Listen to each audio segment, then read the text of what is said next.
that's better. We need a little bit of excitement because I know this is really an exciting conversation that is in store with us for us this afternoon. So first off, my name is Todd Greene, and I'm the Vice President for our Community and Economic Development function here at the Federal Reserve Bank of Atlanta. And it is my pleasure to welcome you to the bank.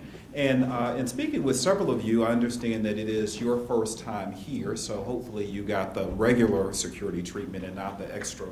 But we do have money in the building if anyone has not shared that with you.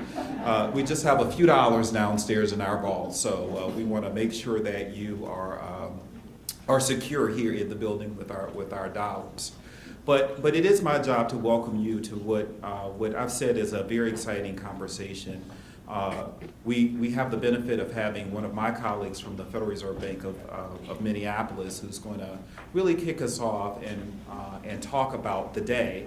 But before I do that, I wanted to just take care of a few housekeeping things. The first thing is that there are snacks and some refreshments at the back of the room, but also if you need to use the restroom, then it is out this door.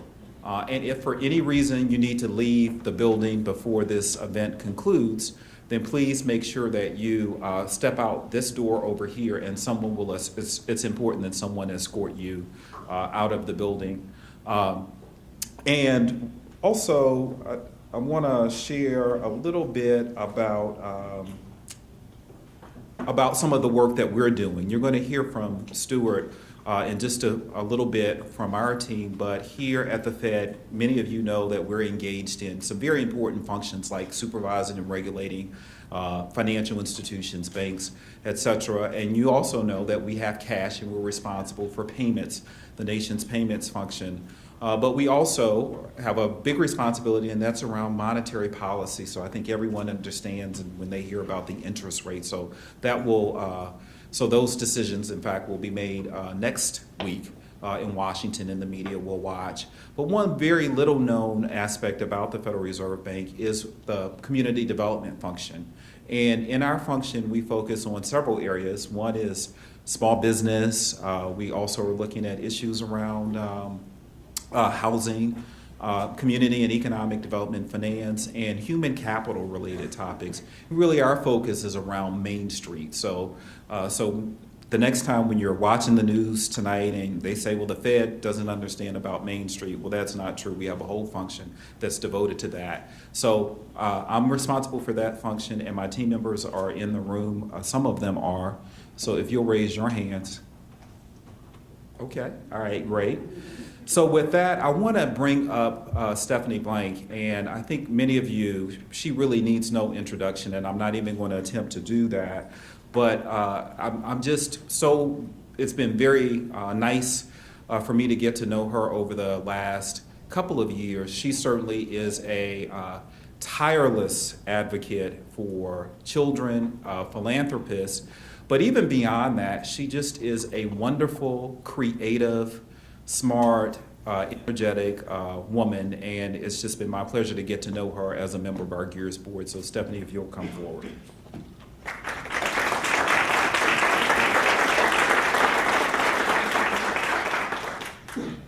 Good afternoon, everyone.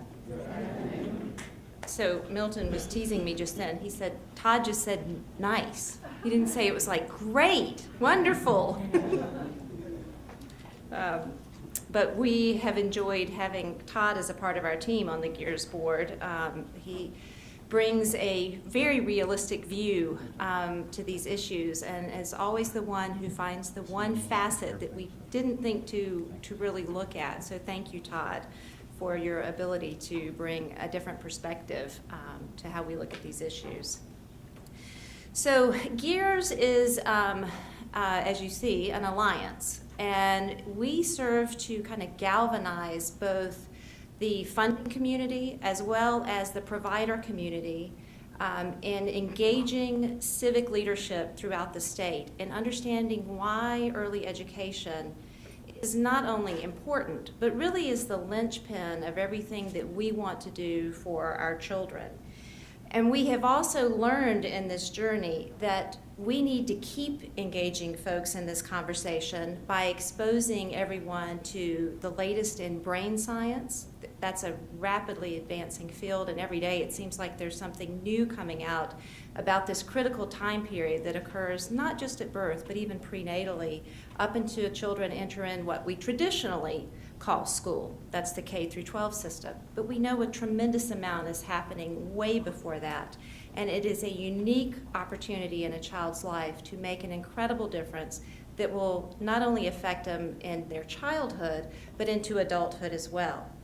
So we feel like we've been making inroads with that in this state, and you will have noticed nationally as well, there's increasing conversation around early childhood education and why it matters. But we have learned as well that there are many folks out there who still don't really understand why this is so critical. They get why education is important, but they have a difficult time in looking at a 3-year-old and grasping that that child is actively learning and creating concepts in their brain, and some of them can be complicated because they're so cute and they may still be babbling. But that shouldn't be mistaken for things not actively being engaged in their brain.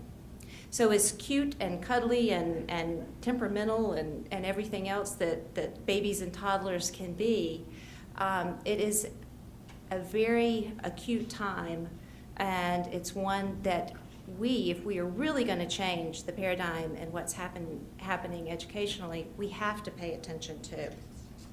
So that's one of the reasons we started this speaker series, which we call Conversations on Early Childhood and Public Policy. We received funding from the Gosweda Foundation to help us do that. And the goals are to provide contemporary perspectives on what is happening in early childhood policy. Again, we want to keep this issue front of mind both here in Georgia and on the national level. And then we also want you to come away from these speaker series events having discussions with each other, with folks in your community, with folks in your businesses about why this issue matters, what you've learned, what you've heard, even if it's to challenge some of it. But we want that level of engagement. And then finally, we want to promote development of policies and practices that will enhance the development of our children. There is much that we have done as a state, and we lead the nation in many ways for early childhood education, but that doesn't mean that we have reached the finish line with that. There is much more that we can and should, frankly, do. So last year, we welcomed 3 speakers to Atlanta. Dr. Linda Espinoza, who's an expert on English language learners, which is obviously a huge issue for the state of Georgia. Paul Tuff, who has written a New York Times bestselling book about why the 3 C's matter. That's character, confidence, and curiosity. And then finally, we concluded with Wes Moore, who wrote that incredible book called The Other Wes Moore. What a powerful and engaging speaker he was, and his story really resonated not only with the adults, but we had a lot of young folks in the audience that day, including my own son, who thought this was going to be the most boring thing ever. And he actually told me afterwards, he said, "Mom, this was really interesting. I really liked being here." So in planning this year's, and we're still in the calendar year, but for all of us who have kids in school, I think the year always starts with school. We were cognizant of the fact that the state was releasing its economic impact study of the child care industry. And in a little bit, you will hear from Amy Jacobs, who is from the Department of Early Care and Learning, as a panelist about the results of that study. In addition, the Governor's Committee on School Funding will be issuing some recommendations sometime in the near future, and there's a subcommittee as a part of that Governor's Committee that deals with early education funding. So that's expected by December, and that will greatly impact kind of the 2016 session of the Georgia General Assembly and how we advocate for investments, continued investments in pre-K, subsidized child care, and tax credit. And these things are as important as they are. Often the pushback is they cost money. So one of the reasons we wanted to bring Rob here today is because you can more than make the argument when you look at the data that making this investment early through things like pre-K, subsidized childcare, more than pays off in the returns that you get from preventing children from going down the paths that we don't want them to go. So we were very excited that we got Rob Grunewald to come and speak with us today. You have a copy of his bio, but I just wanted to share some of the highlights. He is an economist at the Federal Reserve Bank of Minneapolis and co-authored Early Childhood Development, Economic Development with a High Public Return in 2003. And really, his work, along with James Heckman, have really kind of been seminal moments in how we look at early childhood as an investment and the return that comes from that, because that is a message that speaks very clearly to our business community. He also serves on the board of directors for Think Small, Leaders in Early Learning, the advisory board for First Children's Finance Growth Fund, as a former board member of the Minnesota Visiting Nurse Agency.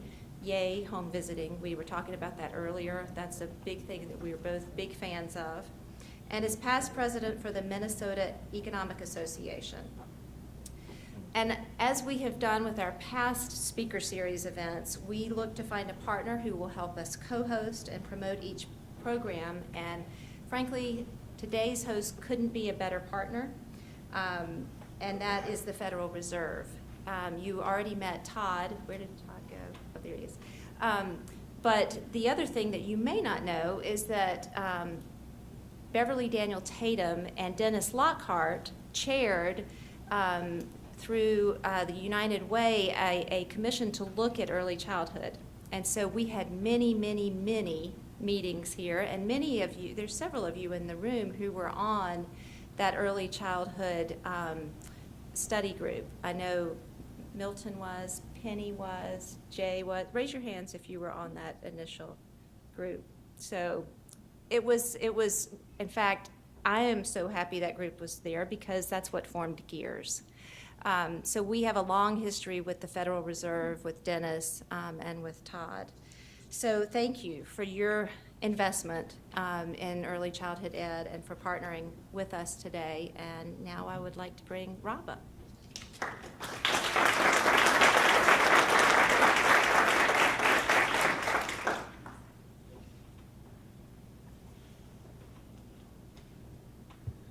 Well, it's great to be here in Atlanta, District 6. I come from the 9th District up in Minneapolis. It's 12 districts altogether in our Federal Reserve System.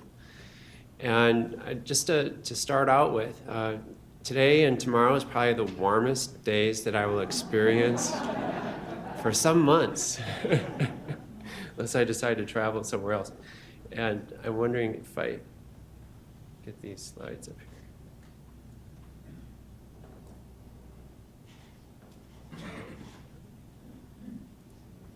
There we go. And so I'm soaking it in. I'm actually really like winter. That's why I live up in Minneapolis. But also note that today my comments are my own and not those of the Federal Reserve System or the Federal Reserve Bank of Minneapolis. And you might be interested in how I got involved in this issue back in 2003. Our Director of Research, Art Rolnick, was approached by a school readiness group in our state, Minnesota, and it was called Ready for K. And Ready for K is interested in promoting school readiness. And Art joined their board, and he thought, how they were talking about these investments could use an economic lens. And so he approached me to join him in reading about some of the early childhood research. So when folks ask me, like, how did you get involved in this issue? I tell them it's a work assignment. And we dug into the literature and we began reading, and we became convinced on the research that the next dollar invested in human capital will achieve the highest return if we spend that dollar before children arrive at kindergarten. And I'm going to motivate our discussion today with some data about our labor force. And this is data for our U.S. labor force, just the working age, taking age 15 to 64 here. We just note that the growth in the labor force is expected to slow over the next few decades as the baby boomer generation reaches retirement. We just have a slower net growth in replacement of those workers. And at the same time, this is an economy that is demanding workers with higher level skills. And according to projections for jobs and the types of requirements in terms of education and job training for those jobs, we see that there's stronger growth among those jobs that require some education beyond high school. And as with that, demand has been growing and businesses have been looking for those skilled workers, we understand that those jobs that require more education also pay more. And those that have the higher skills, higher education levels are able to earn more for their families. And we also recognize that those parts of our country, and actually countries that have highly skilled workforces, have higher output per person and higher per capita income levels. That is, if we've focused on developing that human capital, these are areas where businesses are wanting to locate and expand their operations. So the need for that next worker with the next skills is certainly something that we're going to be talking about for some time. And we're hearing this more in different parts of our country, and especially in certain occupations, skilled manufacturing, welders, those who work in information technology, some parts of our healthcare industry are talking about how it's difficult to find that next qualified employee. So as I mentioned, after Art Molnick and I started reading the research in early childhood, we became convinced that we want to make sure that when we think about human capital, that we're including these early years. And so the story starts with brain development. In a slide like this, which depicts the growth in a child's brain. And during the first year of life, the parts of the brain that regulate sensory pathways and language are peaking in their growth. So there's all of these connections between neurons, these synaptic connections that are growing. During the first couple of years, the parts of the brain that regulate higher cognitive function are peaking in their development. So what happens after we have these proliferations of connections? We get some images more like this, where we have pruning. So those connections that were formed and reinforced early will stay, and those connections that were not reinforced and not needed tend to fade away. So the environments in which children grow up are affecting those connections. And in homes where children are hearing lots of vocabulary words, are having these positive, engaging interactions with their parents and other adults in their communities, and the opportunity to socialize with other children, to explore their environment, that these are children who are likely to arrive at kindergarten prepared to succeed in school. But if children are subject to excessive levels of stress, or what neuroscientists call toxic stress, that this can impair that development, that healthy development, such as the stresses of growing up in poverty, or exposure to abuse or neglect, or violence in the home or in the community, or some other household dysfunction. Let's say a parent who is incarcerated or suffering from chemical dependency. These are the type of risk factors that developmental psychologists and neuroscientists can point to say, this is a child who's at risk for coming to school at kindergarten behind developmentally his or her peers. And what we notice about the achievement gap in our school systems between children who come from more advantaged environments relative to those who are coming from more disadvantaged environments is that the achievement gap is noticed early in kindergarten. And in fact, it widens a little bit during the first few grades and stays steady after that. And other researchers have been able to point out, well, actually, we can see these differences between children from different environments much earlier. One example is Hart and Risley's research, where researchers went into the homes and were able to count the number of vocabulary words that children were acquiring, and also hearing the number of words children were hearing, and also the types of conversations that were happening in that home. By the age of 3, children with college-educated parents had twice the vocabulary as children who are growing up in poverty, and researchers start to detect this difference between these two groups of children as early as 18 months. another piece of research called the Adverse Childhood Experiences Study surveyed over 17,000 adults in Southern California about their early childhood experiences. And they developed 10 categories of different types of adverse experiences that range from types of abuse, neglect, and household dysfunction, such as those that I mentioned earlier. And after taking the survey, they're then able to also look at those adults' health records and also look at how adults have responded to other parts of the survey. And they see this correlation, such as you see here. That is, the higher the number of these adverse childhood experiences, these categories of adverse experiences that these adults had, the higher odds of suffering from heart disease. And they see similar relationships with mental health issues around depression, chemical dependency, alcoholism, and it just shows that the early experiences the stakes are high. And if children are subject to excessive stress, that is going to be built into their brains and their bodies for the long term. Okay, so now some better news is that we do have evidence that high quality early learning interventions and programs can have a positive impact on children that can be measured well into adulthood. So how many here have heard of the Perry Preschool study? So this is a study that gets a lot of attention, and it was started back in the 1960s in Ypsilanti, Michigan, socioeconomically depressed community near Detroit.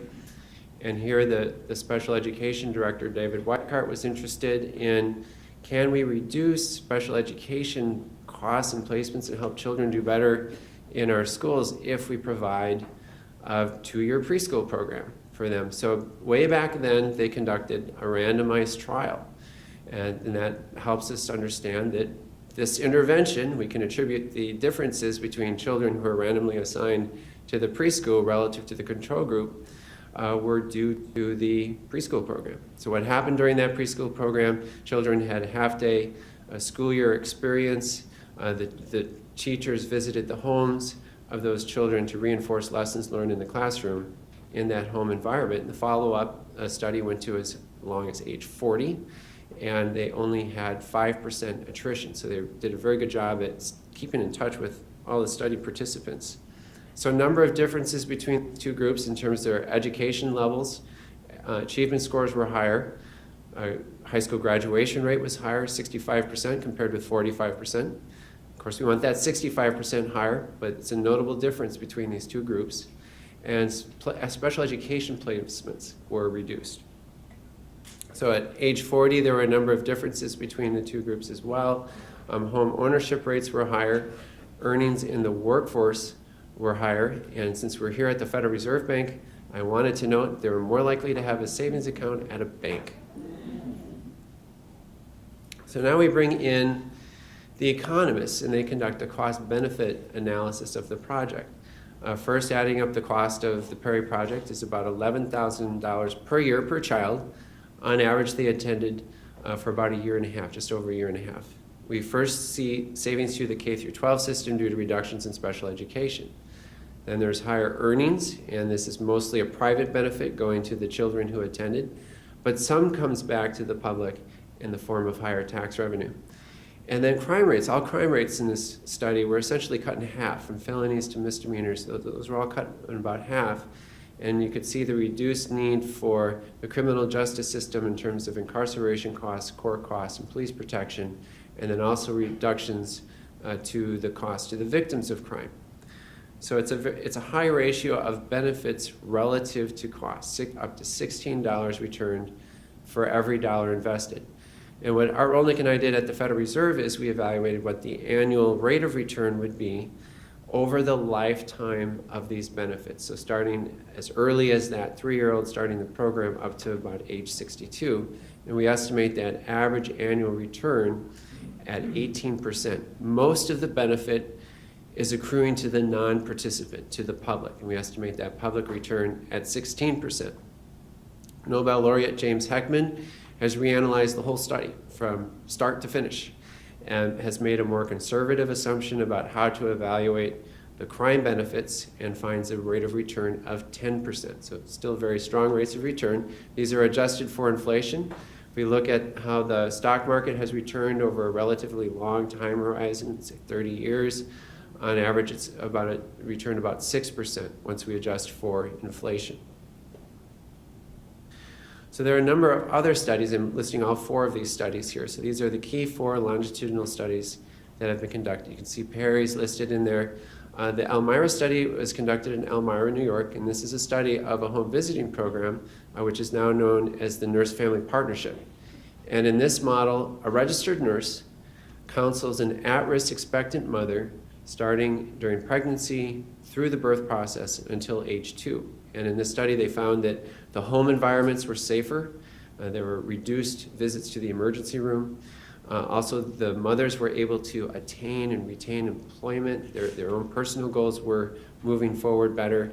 And also, the children by adolescent age had lower crime rates. So they found benefits here of 5 to 1.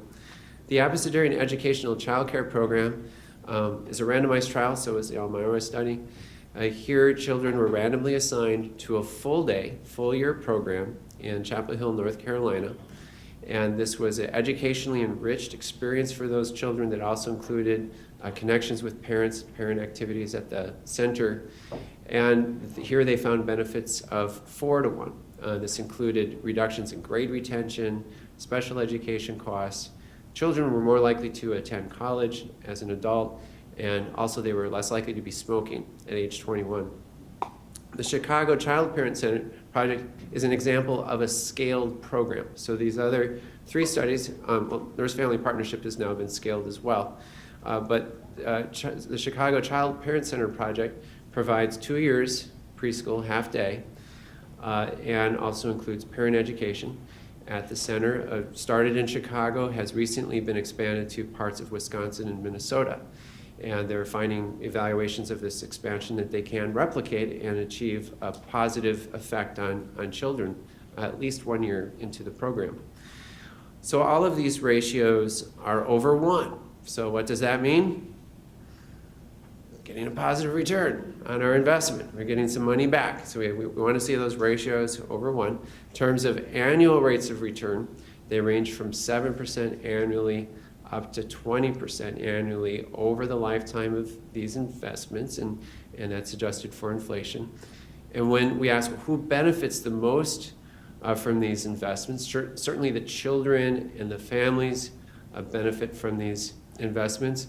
But across these 4 programs, the majority of benefits, 60 to 65% of the benefits, accrue to the non-participants, to the public, to the taxpayer.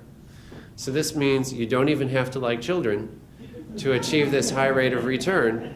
And so you could be Scrooge, before Scrooge's enlightenment in the Christmas Carol story, and Scrooge would achieve a very high return for making investments in early childhood. It just makes very good business and economic sense. So these are studies that are long-term. We spend a lot of time gathering data, looking at those results, doing the cost-benefit analysis. So what are some more recent findings? There's been a number of studies of state preschool programs looking at the impact of at least a year, looking at 1 year within a state preschool program. This study design has been used here in Georgia, and we see a number of states showing that with a year of preschool, there are positive benefits to emerging literacy and math skills for children in these programs. Head Start and Early Head Start have shown positive impact as well. There's some mixed findings on how far you see those impacts into their schooling. And to note that across the broad range of studies, we have studies that do show that significant impact continues into the distance. But there's concern about drop-off. And in some studies, we do see that the benefits are certainly there early, but they don't show up in 2nd grade and in 3rd grade. So the important context is that it's mixed on that issue. We do have substantial evidence that it's possible because we've pulled this off in these long-term studies. But as we think about our investments in early learning, We want to be sure that our early learning investments are tied to those that really show these long-term benefits.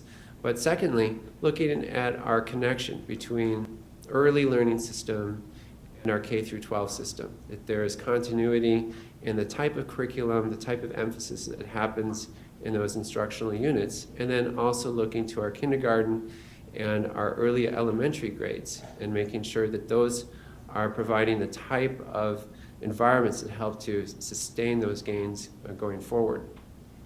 And a recent study, very interesting, takes the Abecedarian project and essentially looks at a scaled version of that Abecedarian project. It was full day, full year, center-based from ages 1 to 3, included some home visiting during the first year. And here we see sustained effects. Children from low-income families had essentially the achievement gap was closed. By the end of this program, they were scoring the same as children coming from high-income families, and you see at least some part of that sustaining all the way up until age 18. Michigan has not a randomized trial, but they have been able to look at children who have attended their targeted preschool program from children who are at risk relative to children who did not attend. And over a long time period have been able to see that children who attended the preschool program have higher graduation rates. And this has outspurred that state with Republican governor to make substantial investments in their preschool system over the last couple of years. So there is more recent findings that help support those long-term studies that I shared with you. And then what are some of those short-run benefits? You know, in the home visiting literature, we see that we can improve birth outcomes, that there's fewer emergency room visits, which are certainly costly. Reduced child abuse and neglect was one of the findings in the Chicago Child Parent Study. And reducing grade retention in special education. That is, you don't have to wait so long to start to see some of these benefits accruing.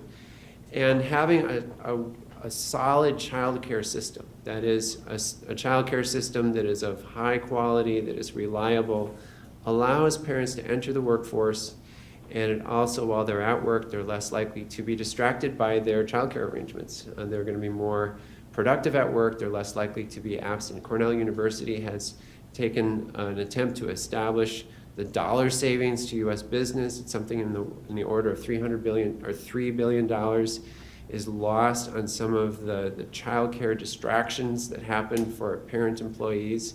And if we can make sure that that system is working better, we could certainly benefit businesses. And on that note, I think one of the questions is, why do we have so much? We have so many children in childcare. And that is because we see that among children under age 6, that almost 2/3 in the United States and here in Georgia have all of their parents in the labor force. And so they are having some type of non-parental care. They're in a care setting. And in those care settings, child development is happening. Those neurons are making connections. The question is, what type of environments do we want children to be? What type of connections do we want to be made there? So some of the themes from the research is the importance of investing in quality. That is, for programs where children go to, let's say preschool programs and childcare programs, we want teachers to be well trained, so they have positive interactions with children, helping to establish those building blocks for their future education, that they're using research-backed curriculum, and that also there's relatively lower ratios of children to those teachers. In home visiting programs, we want well-trained home visitors going into the home, such as registered nurses or parent educators or social service workers. Starting early, so our continuum of investments that we're thinking as early as the healthcare and nutrition needs prenatally, all the way through those early grades. Reaching the at-risk population will achieve the highest rate of return. If we reach children who are vulnerable here, prevention dollars can be used early. They're going to be more effective, and we'll be using fewer dollars than if we wait until children reach middle school or high school and use a remedial effort, which are going to be more expensive and less effective. And finally, bringing this research to scale. Here in Georgia, there's waiting lists for the Georgia Pre-K program The ability of that pre-K program to reach those children, particularly those from low-income families, is very important. Also, the child care subsidy systems here in Georgia and many other states, Minnesota included, tend to reimburse very low relative to the market rates, to what child care programs really need to provide a high-quality program. And also, we see that in many states there are waiting lists for those child care subsidies. And within the home visiting literature, for birth through age 3, all of the programs that tend to be focused on these early years, and they all tend to be targeted for children from disadvantaged environments, are really just reaching a fraction at this point. So we are starting more systematic efforts through home visiting. Georgia has these programs going on as well, but certainly they can be expanded to reach more children. And finally, just to list those key investments going forward: home visiting, preschool, quality childcare. Quality Rated is a program here in Georgia that provides quality ratings to help parents shop for childcare. That is, we want to give information to parents about the quality of programs so they can be thinking about what is happening in terms of child development at those early learning centers, and they'll select on quality. The system also provides a pathway to improving quality, such as a pathway to improving teacher training. And parent education, whether that's through a home visiting program or through group settings, so parents have that opportunity. And finally, healthcare, that our children are connected to quality healthcare models for their healthcare needs, and also for prenatal and maternal healthcare as well. So these are the type of investments that are going to achieve this high rate of return, and particularly if we reach children who are most vulnerable. So I'm going to leave you with this picture. It's a picture of a marshmallow. So why would I conclude a talk on early education with a marshmallow? You've heard of the marshmallow test? So Walter Mischel, Stanford University, conducts an experiment that was then replicated since then. And basically the experiment is the researcher's in a room with the child, offers the child a treat such as a marshmallow, and then says, I'm going to come back in a period of time, about 15 minutes, and if that marshmallow is there, I'll give you another one. And then leaves. And then there's a camera watching the room, and you see the emerging executive function, that is the ability to self-regulate, is one of the aspects of executive function, also thinking critically, holding working memory, and so on. And so this ability to self-regulate, children will have different strategies. One strategy is, forget it, eat the marshmallow. The other might distract, look around at things. And then the researcher for those children will come back and there's a marshmallow, you get another one. So then they start to see relationships between children who waited and their school performance, some success measures in adulthood, obesity. They find these correlations. Children who were able to self-regulate and wait perform better in some of these school and life outcomes. So I offer this image because we're coming up potentially against the societal marshmallow test. That is, to invest in early learning, it requires some resources. Means we're not going to spend them on something else now. We might be moving some money from other parts of our public budgets into early learning, or raising some new revenue to pay for them, or from our own philanthropic efforts, we'd be helping to support projects. And so that's akin to withholding eating that marshmallow. But the research shows that if we do make these investments 10, 15, 20 years down the road, there will be at least more than one marshmallow. There may be many more marshmallows for all of us to put on our sticks and hold out over the fire and roast it. So we'll have some s'more marshmallows. Thank you very much.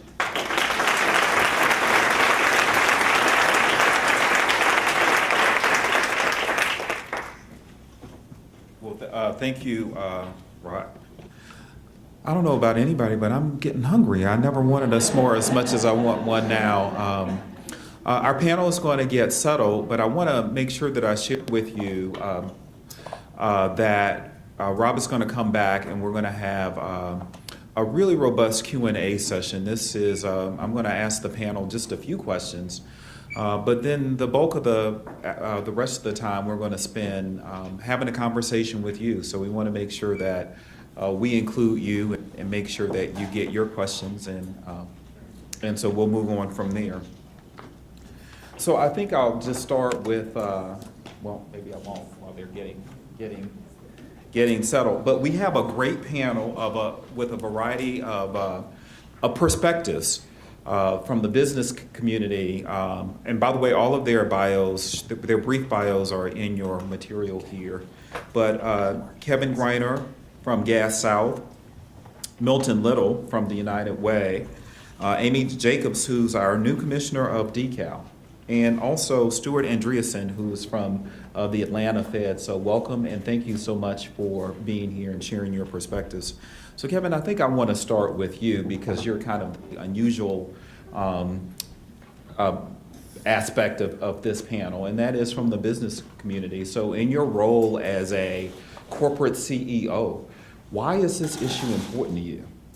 Well, I think it's, thanks for hosting this, Todd, and I think it, as a CEO and at Gas South, it's important for a few reasons. You know, the first is that obviously there are great long-term societal impacts. Our speaker just discussed a lot about that, you know, between the Perry Preschool Project, the Chicago Child Parent Center's study as well.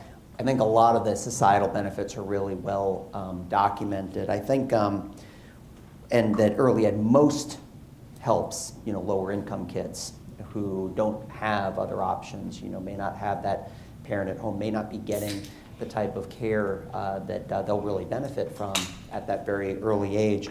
So you've got those long-term ones, but then I think there's also a lot of short-term and even immediate-term impacts that for companies matter too, you know, because we're somewhat impatient. We probably have a, you know, a higher discount rate, so to speak, a little bit of a shorter time horizon. So I think for businesses, when you look at some of the short-term impacts, you know, one clearly being the economic impact. I mean, this is an industry that really does create immediate economic value even beyond those long-term values. So things like the 67,000 folks in Georgia that are employed in the early education industry, and Commissioner Jakes has done a great job with DeKalb of really, you know, documenting a lot of these great economic benefits that exist. You've got an industry that generates almost $5 billion of economic activity in Georgia, which rivals pharmaceuticals here. It rivals the hotel and lodging industry here. And these are the sorts of things that I think people typically haven't realized in the business community that really do relate well to what we're looking for. And then, you know, you've also got the very, very immediate impact, because we have at Gas South a lot of employees who rely on high quality childcare. They need it to be able to get to work each day. They need it to have peace of mind. It leads them to feel, you know, much better coming to work and being productive and being great employees and staying focused. So that's another piece of this that I think is really important and oftentimes is very much overlooked, is that need for, you know, employees to feel like I've got somebody's got my back, and I feel good when I'm at work, that I'm not, you know, leaving my child behind and wondering what's actually going on. So that high quality piece, as well as the high